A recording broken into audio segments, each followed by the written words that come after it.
Yes, hello everyone, welcome back to my channel, and for today's video, ituturo ko po sa inyo kung paano tayo mag-generate ng national ID natin sa online. So unang-una, punta lang tayo sa Play Store natin, and then itype lang natin yung eGov.ph. So pagka na-install na natin yung, or nakita na natin yung eGov.ph at na-install na natin, i-click lang natin yung open, then syempre kailangan natin mag-register dito. So input lang natin yung mobile number natin para makapag-register tayo dito.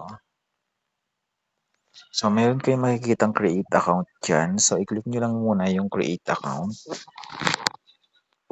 Pag-click nyo nga dyan sa create account, i-click nyo lang yung mga, or fill upan nyo lang yung mga information na hinihingi dyan. Yung first name, middle name, last name, email address. Then, click create new account. So, after that, ganito yung lalabas. One-time code sent to your email. So, open nyo lang yung email ninyo dahil doon papasok yung 6-digit code natin na pwede nating i-input dito. So, ayan. And then, kapag na-input na natin yung code, enter your mobile number daw. So, lagay lang natin yung mobile number natin. Start with number 9. So, tanggalin lang natin yung 0. Then, pag-click natin ng number natin, meron diyang one-time password. So, input lang natin yung one-time password natin. So, after natin ma-create yung one-time password natin, so, set na daw tayo ng PIN natin. Just to make sure lang, natandaan natin kung ano yung ilalagay nating PIN dyan.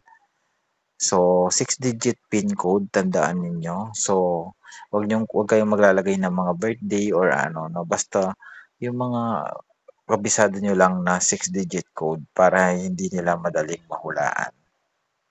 Kapag in-enter natin, re-enter your PIN. So, enter lang natin ulit yung nilagay nating PIN dun sa una.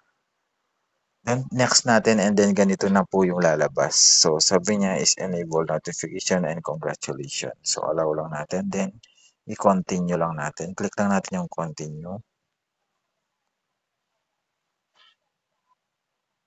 So, ayan, ganyan yung lalabas. Siyempre, after nito, kailangan is i-verify muna natin yung account natin. I-click lang natin yung verify your account dito sa may bandang welcome. Just to make sure lang kapag ka hindi nyo nakiklik yung welcome na button, punta kayo dun sa pinakababa yung account. So ayan guys, dire-diretso lang yan kapag ka na-verify nyo na siya, punta kayo, balik kayo sa profile ninyo, and then click nyo yung digital ID sa baba.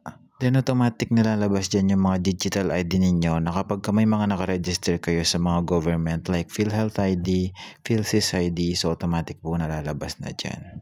So yun lang, and don't forget to like, follow, and share.